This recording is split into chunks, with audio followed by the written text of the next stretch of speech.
te nama sadi biratti no jattu be. Nama sadi biratti hojjettu. Hamza kottu me wayin sinedha.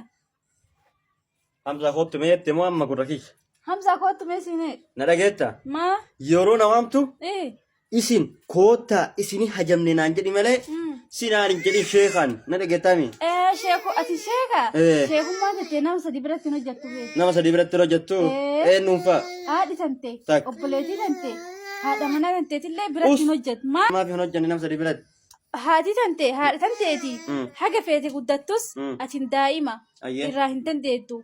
Obboleetii tante ati hiriyyaa isii haadha manaa tante gammachuu fi gaachaneesii kanaafuu jecha irratti sheeka ta'uu hin dandeettu. Kolfitee obboleetii tante ammoo gorsitee yaada kennitee fi waliin taphachuu qabda. Haadha manaa tante ammoo yaada itti qoodamtee yaada irraa qoodamtee firii waliin ta'uu qabda. Kanaafuu jecha irraa hin guddattu irraa sheeka hin taatu. Ati yoo ammoo hariyyaa isaanii yoo balleessan gorsi barsiisii malee sheeka irraa ta'uu hin dandeettu siinedha. Hayyee dhageettanii akka isin jette kana sheekummaani nama sadi biratti hin hojjettu, doktorummaan nama sadi biratti hin hojjettu, injiinerummaan, piroofeesarummaan beekamtiin nama biratti hin hojjettu. Hin hojjettu. Maa innaan yoo sheeka taate yoo sabaa balleessanii gorsitaa waan isaan dogongoranii sirreessitaa waan hin beekne hin barsiistaan. Amma immoo garuu kolfitee waliin taphachuus hin dhoowwu jechuudha. Jaartii tante sheeka malee akkana gunuunfattee bira hin taa'in.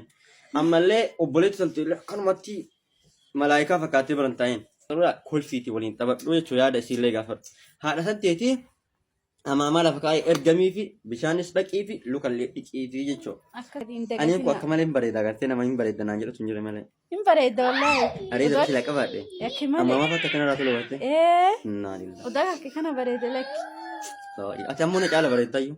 Ati na caala bareeddaayyuu obboleettii Baata. obboleettii yaa na caala bareedda. Narrabsuu jirta lakki. Lakki bareedduudha.